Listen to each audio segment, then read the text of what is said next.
السلام علیکم۔ بسم اللہ الرحمن الرحیم۔ سوال نمبر 166146، عنوان: عمرے کے شرائط اور ارکان کتنے ہیں؟ سوال: عمرے کے شرائط اور ارکان کتنے ہیں؟ تفصیل سے ذکر فرمائیں۔ جواب نمبر 166146، بسم اللہ الرحمن الرحیم، فتویٰ 189۔ عمرے کے افعال 4 ہیں۔ نمبر 1، احرام باندھنا۔ عمرے کا احرام حدود حرم سے باہر باندھنا لازم ہے۔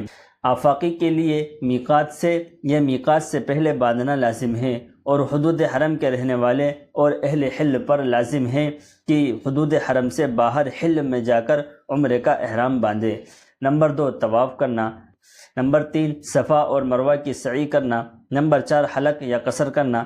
ان چاروں افعال میں سے احرام باندھنا عمرے کے لیے شرط ہے، اور طواف کرنا فرض، اور سعی اور حلق یہ دونوں چیزیں واجب ہے۔ واللہ تعالی عالم۔ دارالفتہ، دارالعلوم دیوبند۔ السلام علیکم۔